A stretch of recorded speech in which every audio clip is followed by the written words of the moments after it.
જો દરેક ચૂંટણી તાલુકા પંચાયતની ચૂંટણીના ઉમેદવારો મોદી મોદી કર્યા કરે છે.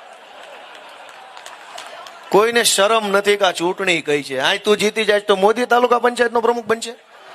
મોદી કરે છે. છોકરો ધારો કે નાનો હોય 10-12 વર્ષનો પૂછ્યું કે ભાઈ કોનો છોકરો, તો એમ કે હું ગોપાલભાઈ ઇટાલિયાનો રૂડો લાગે.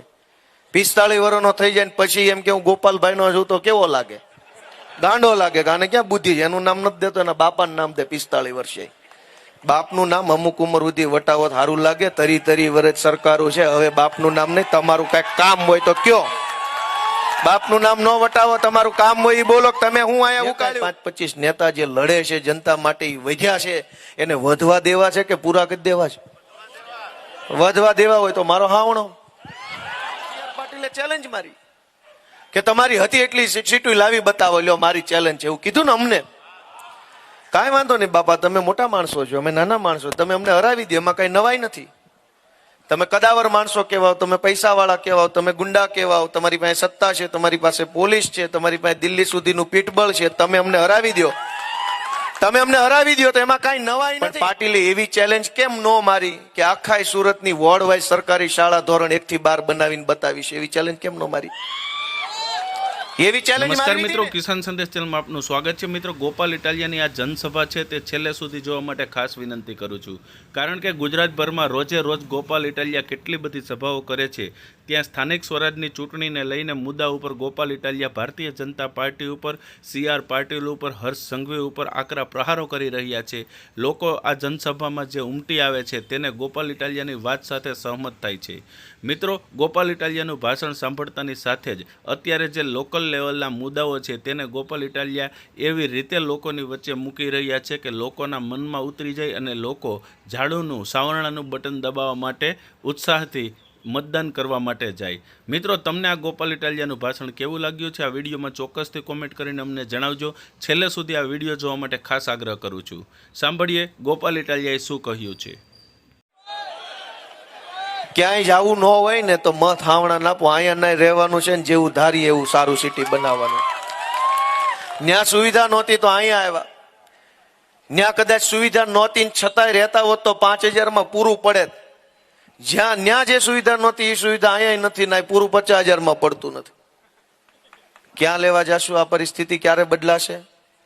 અમે તો મહેનત કરીએ છીએ, પાછું પગલું ક્યાંય ભરતા નથી. હું ચૂંટણી હારી ગયો તો કતાર ગામમાં, પણ હિંમત નહોતો હાર્યો, કામ કરવાનું ચાલુ રાખ્યું કે એક દિવસ સારો દિવસ આવશે.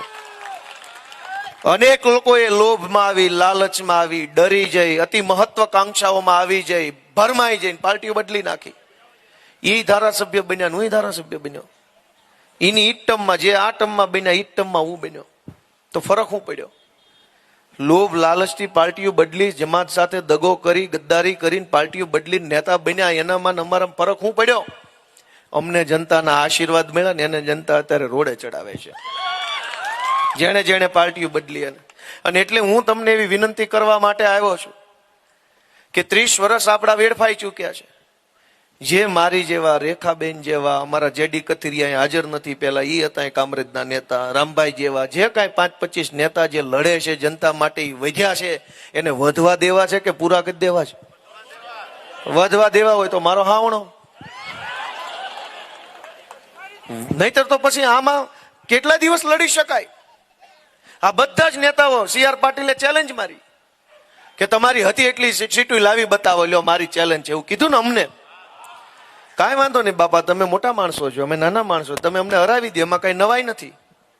તમે કદાવર માણસો કહેવાઓ, તમે પૈસા વાળા કહેવાઓ, તમે ગુંડા કહેવાઓ, તમારી પાસે સત્તા છે, તમારી પાસે પોલીસ છે, તમારી પાસે દિલ્હી સુધીનું પીઠબળ છે, તમે અમને હરાવી દો. તમે અમને હરાવી દો તો એમાં કઈ નવાઈ નથી. પણ પાટીલે એવી ચેલેન્જ કેમ નો મારી કે આખા સુરતની વોર્ડ વાઇઝ સરકારી શાળા ધોરણ 1 થી 12 બનાવીને બતાવીશ? એવી ચેલેન્જ કેમ નો મારી? એવી ચેલેન્જ મારવી હતી ને કે કામરેજના છોકરા હોય, ખોલવડના છોકરા હોય, બસોની અંદર ઢોર ભર્યા હોય, એમ હાકડ મુકડ ભરીને શહેરમાં ભણવા ન જવું પડે એટલે કામરેજમાં કોલેજ કરી દઈશ. એવી ચેલેન્જ કેમ નો મારી? અમને હરાવી દેવા છે, પણ જીતીને શું કરવું જીતો કયો? અમને હરાવી દો, કાંઈ વાંધો નહીં, અમે નાના માણસો છીએ, અમે તો હારી જાઉં. પણ તમે જીતશો તો હું ગામને એવા મેડલ અપાઈ દેશો, એનું લિસ્ટ તો આપો કોકને. કોઈ કહેવા તૈયાર નથી. એક પણ ભાજપના નેતાને ખબર નથી કે જીતી જાવ તો કરવાનું શું છે. અને મજા જુઓ, દરેક ચૂંટણી, તાલુકા પંચાયતની ચૂંટણીના ઉમેદવારો મોદી મોદી કર્યા કરે છે. કોઈને શરમ નથી કે આ ચૂંટણી કઈ છે. આ તું જીતી જાય તો મોદી તાલુકા પંચાયતનો પ્રમુખ બનશે? કોઈ ભાજપ વાળાને શરમ નથી આ વાતની કે કઈ ચૂંટણી છે ને કયો મુદ્દો છે ને હું કહેવાનું છે. જેને ચૂંટણી કઈ છે, મુદ્દો કયો છે, ઈ ખબર ન હોય ને જોતા મત ને લઈને જાહેર કરશે હું. હાલો હાલો ધારો દીધા હું કરશે ને ખબર તો છે નહીં કે આ ચૂંટણી છે ની. મોદી મોદી કરે છે. છોકરો ધારો કે નાનો હોય, 10-12 વર્ષનો હોય, પૂછ્યું કે ભાઈ કોનો છોકરો, તો એમ કે હું ગોપાલભાઈ ઇટાલિયાનો ધ્રુડો લાગે. 45 વર્ષનો થઈ જાય ને પછી એમ કે હું ગોપાલભાઈ નો છું તો કેવો લાગે? ગાંડો લાગે. ગાને ક્યાં બુદ્ધિ છે? એનું નામ નથી દેતો, એના બાપાનું નામ દે. 45 વર્ષે બાપનું નામ અમુક ઉંમર સુધી વટાવો સારું લાગે. 30 વર્ષ સરકારો છે, હવે બાપનું નામ નહીં. તમારું કઈક કામ હોય તો કયો. બાપનું નામ ન વટાવો, તમારું કામ હોય એ બોલો. તમે હું અહીંયા ઉકાળ્યું 30 વર્ષથી બાપનું નામ વટાવે છે. ઢાંઢા થયા ઢાંઢા. તમારું કયો કે તમે અહીં શું કરવાના છે? તેમ કયો આમાંથી જેને આપણે પૂછીએ, જે લોકો 25 વર્ષ ઉપરના છે, ભાઈ તમે તરત એનું નામ કે બાપાનું નામ કે? ભાજપમાં ઊંધું છે. તમે તો કે મોદી મોદી. મારી વાત સાચી છે કે ખોટી છે? જે લોકોને કઈ ખબર નથી શું હાલે છે, શું કરવાનું છે, ભવિષ્યની દુનિયા ક્યાં જવાની છે, જેને કાંઈ એક ને બેની ખબર નથી, એ ચૂંટણી લડવા આવ્યા છે. જીતી પણ જાહે 5 વર્ષ સુધી એને ખબર નહીં પડે કે શું કરવા આવ્યા સાહેબ. જે તાલુકામાં પહેલેથી જીતેલા છે, અને આ લોકો એમ કે છે કે અમારી બધી સરકાર છે તો કામ થાય. કોના? ઈ મોટો પ્રશ્ન છે. કોના થાય? એના મળતિયાના, અધિકારીઓના, ભાજપના નેતાઓના, ગુંડાઓના, બુટલેગરોના. પબ્લિકના નહીં થાય. પબ્લિકના કામ થતા હોત. અત્યારે હું વિસાવદર ભેસાણનો ધારાસભ્ય છું, તો અમારે ન્યા આવીને બધા ભાજપના નેતાઓ મેણા મારે છે કે તમે કાયમ અવળા મત આપો છો એટલે આપણો વિસ્તાર વિકાસથી વંચિત રહી ગયો છે. હવે ઘાટલોડિયા વિધાનસભાની અંદર પબ્લિક જોડા લઈને ભાજપ વાળાની વાહે પડી છે, અને એનો વિડીયો વાયરલ થયો છે. ઘાટલોડિયાથી ભૂપેન્દ્ર પટેલ ધારાસભ્ય છે ને ગુજરાતના મુખ્યમંત્રી છે, ન્યાય જોડા લઈને વાહે પડ્યા છે, અને મેણા વિસાવદર વાળાને મારો છે. જ્યાંથી મુખ્યમંત્રી ચૂંટાઈ ગયા છે ત્યાં પબ્લિક દુખી છે. એ કરતા તમારા વિસાવદર વાળા હારા નહીં, મત દીધા વગરના સુખી છે. દઈને દુખી થયા એના કરતા ન દઈને સુખી થયા શું વાંધો છે? વડોદરામાં પબ્લિક ભાજપ વાળાને પાછળ પડી છે. વિડીયો જોવો છો કે નહીં? ભરૂચમાં પબ્લિક પાછળ પડી, વડોદરામાં, રાજકોટમાં, જામનગરમાં, અમદાવાદમાં બધે જ પબ્લિક ભાજપ વાળાની પાછળ પડી જોડા લઈને.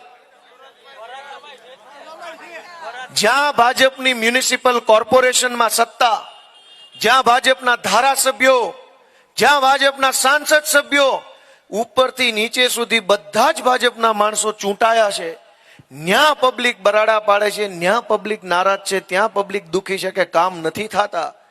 અને ઈ લોકો વરાછામાં આવીને, કામરેજમાં આવીને એમ કે છે કે તમે મત નથી દેતા એટલે વિકાસ નથી થતો. તો જેને દીધા એનો કેમ નથી થતો? કૃપા ક્યાં અટકે છે? ક્યાં કૃપા અટકે છે? મત દીધા પછી વિકાસ કેમ નથી થતો? મિત્રો, હું તો તમને વિનંતી કરવા આવ્યો છું કે આ બહુ થઈ ગયું આ બધું. આ ભારત પાકિસ્તાન, હિન્દુ મુસલમાન, ક્યારેક તો આપણે આપણું વિચારીને મત આપીએ. આ વિસ્તાર નવો બની રહ્યો છે, અને અહીંયા તમે આપણી નવી પેઢીના છોકરાનું વિચારો ને. આપણે તો જેમ તેમ જિંદગી કાઢી નાખીએ. હાલો, આજ આપણા નવા છોકરા નવી પેઢીના છે, જેને ભણવું છે, આગળ વધવું છે, કંઈક બનવું છે, સપના છે એની પાસે. એનું હું ભાજપના એકેય નેતા પાસે નવી પેઢીના યુવાનોને લઈને કઈ વિઝન છે? કોઈને કઈ ખબર છે કે નવી પેઢી વાળા શું વિચારે છે? સાહેબે ચર્ચા કર્યા કરે, 30 વર્ષથી ચર્ચા ચાલુ છે, ચર્ચા પૂરી નથી થઈ જોઈએ એની. હજુ ચર્ચા પૂરી થાય પછી કામની વાત, ચર્ચા જ ચાલુ છે. દોસ્તો, નવી પેઢીના આપણા યુવાનોનું કઈક વિચારવું પડશે. જેના જો આપણા છોકરાના હાથમાં કામ નહીં હોય ને તો અવળા રવાડે ચડી જશે. અનેક છોકરાઓ પાસે કામ ધંધો નથી, અથવા પૈસા કમાવા માટે થઈને ટૂંકા રસ્તા અપનાવીને પછી કેવા કેવી ઘટનાઓ બને છે આપણે બધા સાક્ષી છીએ. કે ખોટી વાત છે? સાયબર ક્રાઇમના અનેક ઘટનાઓની અંદર છોકરાઓ ટૂંકા રસ્તે વળ્યા છે. ખાતું ભાડે આપે ને પછી હરિયાણાની પોલીસ પકડીને જેલમાં પૂરી દેશે. એનો જવાબદાર કોણ? છોકરા કાંઈ એવું નથી કે ગુનેગાર છે, પણ પરિસ્થિતિ એવી બની, એને માર્ગદર્શન ન મળ્યું, એને એવી વ્યવસ્થા ન મળી, એવી સુવિધા ન મળી કે છોકરો આપણો એક ગેરમાર્ગે દોરાઈ ગયો. હવે હરિયાણાની ને આસામની ને દિલ્હીની ને પંજાબની જેલમાં છોડાવો કેમ? એને ભાષા જોડીને ભાષા જાણીએ નહીં, વકીલ મળે નહીં, એ ગામમાં કોઈ ઓળખે નહીં. હું આ બોલું છું એ સાચું છે કે ખોટું? આનો જવાબદાર કોણ? મત જોતા છે દર ચૂંટણીએ, ધમકી મારીને મત જોતા છે, ગમે એમ કરીને મત જોતા છે, પણ જીતી જાવ પછી અમારા છોકરા હાટું હું? આ ચારેય બાજુ જમીનો પડી છે સરકારી. સ્પોર્ટ્સ કોમ્પ્લેક્સ બનાવતા, આલિશાન ઇન્ટરનેશનલ સ્ટાન્ડર્ડની લાઇબ્રેરીઓ બનાવતા, સારામાં સારા કોમ્પ્લેક્સીસ બનાવતા, આઈટી પાર્ક બનાવતા, તો આપણા અનેક છોકરા એમાં બેસીને કામ ધંધો રોજગાર કરતા, દુનિયામાં નામ રોશન કરતા. પણ કાંઈ બનાવ્યું નહીં, મૂર્ખ બનાવવા સિવાય. આજે આપણા અનેક છોકરાઓ રમત ગમતમાં ઊંચું નામ કરી શકે એવા છે. અહીં જમીનો ઘણી પડી છે, સરકાર ભાજપની જ છે, મંત્રી સંત્રી બધું બે ખટારા ભરાય એટલા નેતા અહીં સુરતમાંથી છે, પણ કામનો એકેય નથી. વાતો કરવામાં હોશિયાર. હું દોસ્તો એટલું જ તમને કહેવા માંગુ છું કે તમે ટેક્સ આપો છો, ઈ ટેક્સના પૈસાથી એક સારું સ્પોર્ટ્સ કોમ્પ્લેક્સ જો અહીં કદાચ કામરેજ વિસ્તાર આખામાં ગમે ત્યાં બની જાય, કોઈને કઈ વાંધો છે? એમાં આપણા દીકરાઓ, આપણી દીકરીઓ આલિશાન ઇન્ટરનેશનલ સ્ટાન્ડર્ડનું ઇન્ફ્રાસ્ટ્રક્ચર ને ફેસિલિટીઝ ધરાવતું સેન્ટ્રલ એસી વાળું કોમ્પ્લેક્સની અંદર બેસી ઇન્ડોર કે આઉટડોર રમત રમે, પોતાને એક ખેલાડી તરીકે આગળ વિઝન જોવે અને રમી ગમીને આગળ વધે, તો એમાં હું ખોટું થઈ જાય છે? પણ એવું નહીં કરે ભાજપ વાળા. આજ આપણા અનેક છોકરાઓ યુપીએસસી ની, જીપીએસસી ની, જેડબલઈ ની, એનડબલઈટી ની, ડિફેન્સની અલગ અલગ અનેક સરકારી પરીક્ષાઓ આપવાની તૈયારી કરે છે. અનેક છોકરાઓ સપનું લઈને તૈયારી કરે છે. વાંચવા જવું હોય ક્યાં જવાનું? કયો મને બધા, ક્યાં વાંચવા જવાનું? હું પોતે કતારગામમાં પાર્કિંગમાં રહેતો હતો. અનેક લોકો આજની તારીખમાં નાના અને હાંકડા મકાનોમાં રહે છે, પાર્કિંગમાં રહે છે, ગાળા ટાઈપના મકાનમાં રહે છે. ઘરમાં સભ્યોની સંખ્યા જાજી હોય, ઘરની અંદર તે ગૃહ વ્યવસાય બહેનો કરતી હોય, કોઈક ટીકી ચોટાડે, કોઈક લેસ પટ્ટાનું કામ કરે, કોઈક કંઈક સીવણ પટ્ટી કામ કરે, કોઈક બ્યુટી પાર્લર ચલાવે. ઈ જ હાંકડા ઘરમાં રહેતો એક દીકરો કે દીકરી ભણવામાં હોશિયાર હોય અને વાંચવામાં બહુ મન હોય, પણ ઘર એટલું હાંકડું હોય કે કયા રૂમમાં બેસીને વાંચવું. વાંચવા બેસે તો સામે આજુબાજુમાં બીજો અવાજ આવતો હોય, ગાડીઓનો અવાજ, છોકરા રમતા હોય એનો અવાજ આવે, ઘરમાં કંઈક કામ હાલતો હોય એનો અવાજ આવે. આ હું સાચું બોલું છું ખોટું બોલું છું? ઈ ભણતા છોકરાને, હોશિયાર છોકરાને આલિશાન ઇન્ટરનેશનલ સ્ટાન્ડર્ડની ફેસિલિટી ધરાવતી એક સેન્ટ્રલ એસી લાઇબ્રેરી મળે અને રોજ સવારે દફતર નાખી ખંભે ટીંગાડીને એસી વાળી લાઇબ્રેરીમાં જઈને 4 કલાક વાંચે, પોતાને જ્ઞાનથી સમૃદ્ધ બનાવે, દુનિયાભરના પુસ્તક વાંચે, હોશિયાર બને, નોકરી મેળવે અને સમાજના કામમાં આવે એવો એક નાગરિક બને, તો એમાં કઈ ખોટું છે? તો કેમ નથી બનતું? કેમ એવી લાઇબ્રેરી નથી બનતી? કેમ એવો સ્પોર્ટ્સ કોમ્પ્લેક્સ નથી બનતો? કેમ એવું મેદાન નથી બનતું? કેમ કે મૂર્ખ બનાવીને મત મળ્યા કરે છે. ગ્રાઉન્ડ હું કામ બનાવું છું? દોસ્તો જરાક જાગૃત બનો. આપણી યુવા પેઢી બરબાદ થઈ રહી છે. જેના ઘરે ઘા આવે ને એકલો દુખી થાય છે.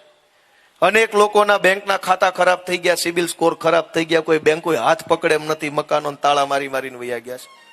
કોઈએ ગુનો નથી કર્યો, કોઈએ અપરાધ નથી કર્યો, પણ પરિસ્થિતિ એવી પેદા થઈ ગઈ કે કોઈના હાથમાં કઈ રહ્યું જ નથી. ગાડીના હપ્તા ચડી જાય, મકાનના હપ્તા ચડી જાય, દીકરાને ભણાવવા લોનો લીધી હોય એના હપ્તા ચડી જાય, અને પછી બેંકો વાળા આવીને ધમકાવી જાય. આ પરિસ્થિતિ કોણ બદલશે? જ્યાં સુધી તમે રાજનીતિ નહીં બદલો ને ત્યાં સુધી એક પણ પરિસ્થિતિ ક્યાંય બદલાવાની નથી. દોસ્તો યાદ રાખજો. અમે તો બહુ તો શું કહીએ, રાજકારણીયામાં અમારું નામ આવ્યું છે એટલે કોકને એમ લાગે આ ખોટું બોલતા હશે, પણ અમે તો અમારી વેદના કહીએ છીએ કે આ પરિસ્થિતિ બદલવી બહુ જરૂરી છે.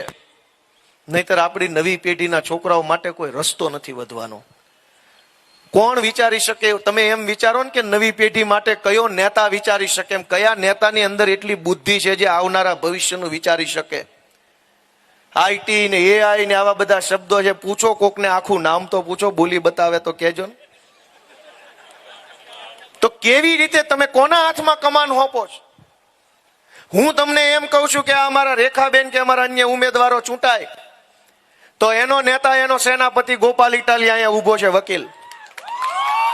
પણ ભાજપનો માણસ ચૂંટાય તો એનો નેતા કોણ છે પૂછો? સંઘવી? પાટીલ? કોણ છે એનો સેનાપતિ? આમનો સેનાપતિ હું છું, એમનો નેતા હું છું. એ મારા માર્ગદર્શનમાં કામ કરશે. ઈ કોના માર્ગદર્શનમાં કામ કરશે કયો છે? પાટીલના માર્ગદર્શનમાં. અને પાટીલ શેનું માર્ગદર્શન આપશે? તમે વિચાર તો કરો કે કોના હાથમાં હું હોપો છો તમે વર્ષોથી. અમારો નહીં તો કાંઈ નહીં, તમારા છોકરાનો તો વિચાર કરો. માય બાપ, હું તો એક ચૂંટણી હારી ગયો, કાંઈ વાંધો નહીં, હિંમત નો હાર્યો, કામ કરતો રહ્યો. તો અમારા વિસરાવદર ભેસાણના ખેડૂતોએ બાવડું ચાલીને માથે હાથ મૂક્યો, આશીર્વાદ આપ્યા, વળી પાછું અમારું હાલ્યું.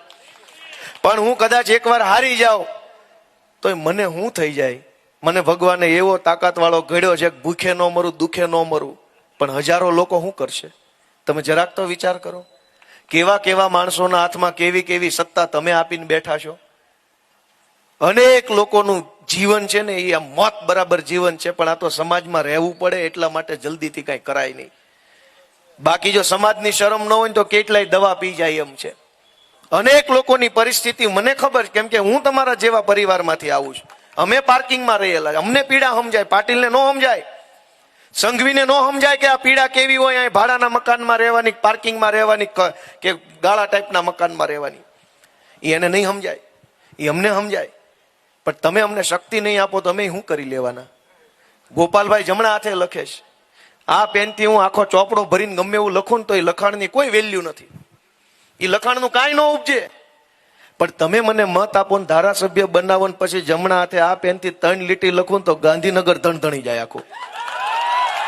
તો શક્તિ મારી પેનમાં નથી, શક્તિ મારા હાથમાં નથી, શક્તિ મારા દિમાગમાં નથી.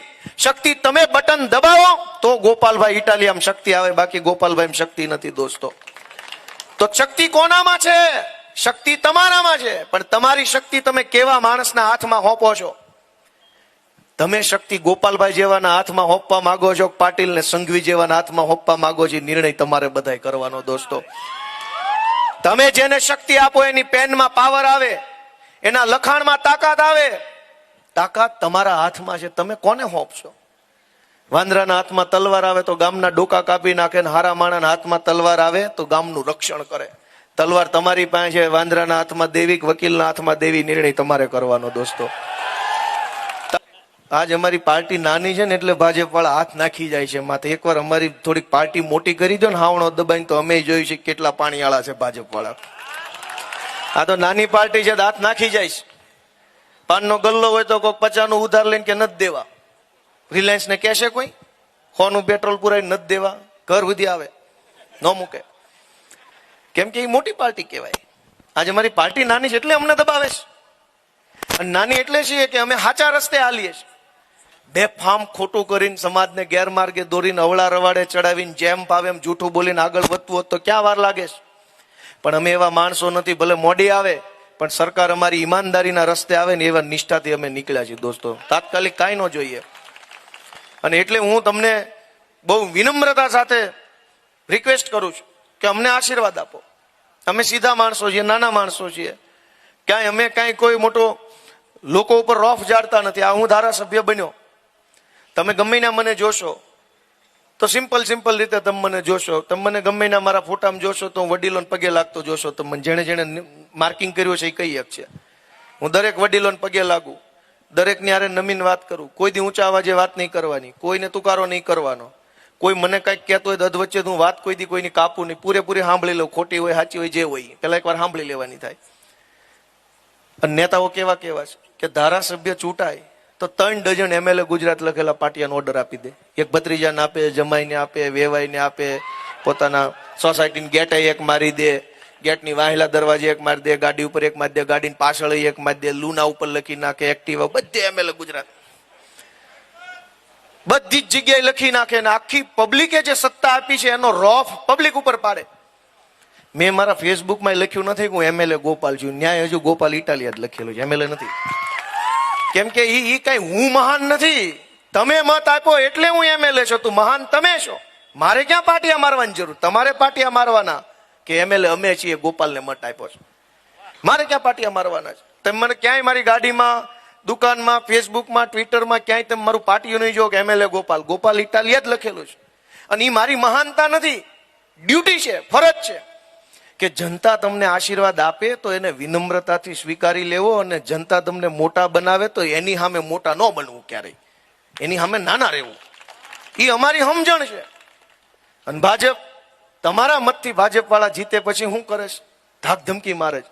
ઓલા સાંસદ સભ્યએ કીધું કે કોંગ્રેસને મત દેશો, વિપક્ષમાં મત દેશો, ગ્રાન્ટ નહીં મળે. કીધું ને? કેમ ભાઈ, તમારા બાપાની જમીનો વેચીને અમને પૈસા આપો છો? ઘરેણા વેચી દીધા તમારા ઘરેથી શ્રીમતીજીના, અને પછી અમને ગ્રાન્ટ આપો છો? ગ્રાન્ટ પબ્લિકના ટેક્સના પૈસા, કેમ નહીં મળે ભાઈ? અને ગ્રાન્ટ નહીં મળે, તને વોટ નહીં મળે, થઈ જાય લે સાંસદ તું તારી રીતે. પબ્લિક મત આપે તો નેતા મહાન છે. પબ્લિક મત નો આપે તો નેતા હુંય મહાન છે. ભાજપના લોકોને સત્તાનો કેવો અહંકાર આવ્યો છે કે બિનહરીફ કરાવવા માંડ્યા છે. હજુ વધુ સત્તા જોઈએ, હજુ વધુ. ઓલો વડોદરામાં ઓલો છોકરો નતો એક્સિડન્ટ કરીને કહેતો, હું નારા બોલાવતો તો ઈ અનધર રાઉન્ડ. હા, અહીંથી કોક બોલ્યું અનધર રાઉન્ડ. નશો હતો એના મગજમાં. ભાજપ વાળાને 30 વર્ષથી પબ્લિકે જીતાડ્યા ચૂંટણી. તો ચૂંટણી ભલે હજુ ચૂંટણીમાં ઉભા રહીને કોઈ પણ રીતે જીતી જાય તો ભલે જીતે, પણ હવે એને સત્તાની લાલચા એટલી બધી લાગી છે કે હવે તો ચૂંટણી નથી લડવી, એમ નામ લઈ આવો, એમ નામ લઈ આવો. તો આ લોકશાહી હું કામ લાવ્યા? જો બિનહરીફ જ કરવાનું હોય તો અંગ્રેજો હતા જ 200 વર્ષ બિનહરીફ. 200 વર્ષ બિનહરીફ રહ્યા, કોઈ ફોર્મ નહોતું ભરતું. લોકશાહી લાવ્યા જ એટલે કે કોઈ ફોર્મ ભરે ને ચૂંટણી થાય ને જેને મજા આવે ને ગામ મત આપી શકે. આ લોકો પોલીસનો ઉપયોગ કરે છે ફોર્મ પાછા ખેંચાવવામાં, ગુંડાનો ઉપયોગ કરે. વાપીના મામલતદારે આત્મહત્યા કરી લીધી, સમાચાર વાંચ્યા હતા બધાએ. અપક્ષ ઉમેદવારનું ફોર્મ રદ કરાવવા ભાજપના માણસો એને પોલીસે મામલતદાર ઉપર દબાણ કર્યું કે તું ફોર્મ રદ કરી નાખ, ગમે એવા વાંધા કાઢીને. મામલતદાર કે પણ ફોર્મ કમ્પ્લીટ ભરેલું છે, આમાં રદ થાય એવું કાંઈ નથી. તો કે તારી બદલી કરી નાખું. ચાલુ ચૂંટણીએ મામલતદારે વાપીની ટ્રેન નીચે પડતું મૂકીને આત્મહત્યા કરીને મરી ગયો ભાઈ, ખાલી ભાજપ વાળાના પાપે.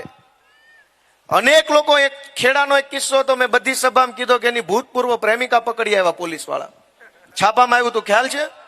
અપક્ષ ઉમેદવારી કરી તો 10 વર્ષ પહેલા એનો જે છોકરી હારે સંબંધ હતો એને લઈ આવ્યા, અરજી લીધી, પછી પોલીસે દબાવ્યો કે ફોર્મ પાછું ખેંચી લે, નકર અરજી આવી છે, ગુનો દાખલ કરીને જેલમાં પૂરી દઈશ. ફોર્મ પાછા ખેંચાવા આ ધંધા કરવાના? અને આવી રીતે ચૂંટણી જીતીને તમે ગુજરાતને શું આપવા માંગો છો? લાઇબ્રેરી, શાળા, રમતગમતનું મેદાન, IT પાર્ક શું આપશો? ચૂંટણી જીતવા માટે તમે તમામ અધમમાં અધમ રસ્તાઓ અપનાવો છો. હવે આવા અધમ રસ્તે ચૂંટણી જીતીને કરશો શું? દોસ્તો, બહુ જાજી વાત લગભગ મારી કહેવાઈ ગઈ છે, પણ અમારા બધાય ઉમેદવાર, બોલા નામ મને બધાનું લાવો જરાક લિસ્ટ હોય તો આમાં આવું થાય છે. રેખાબેન આપણા ખોલવડ જિલ્લા પંચાયતના સભ્ય તરીકે ઉભા રાખ્યા છે. મનીષાબેન નાકરાણી છે, ખોલવડ 1 થી ઉમેદવાર છે આપણા. કૈલાસબેન વાડદોરિયા ખોલવડ 2 થી છે. રમીલાબેન નાયક છે, આંબોલી તાલુકા પંચાયતથી. ચેતનભાઈ પટેલ શેખપુર તાલુકા પંચાયતથી છે. અને આ બધા જ અમારા ઉમેદવારોને તમે હાવણાના નિશાન ઉપર મત આપીને ચૂંટણી જીતાડો એવી હું બધાને 2 હાથ જોડીને નમ્ર વિનંતી કરું છું. આપ સૌએ આટલી મોડી રાત સુધી મારી વાતને ઉત્સાહ સાથે સાંભળીએ બદલ આપ સૌનો વિશેષ આભાર. ભારત માતા કી જય જવાન. ખૂબ ખૂબ આભાર.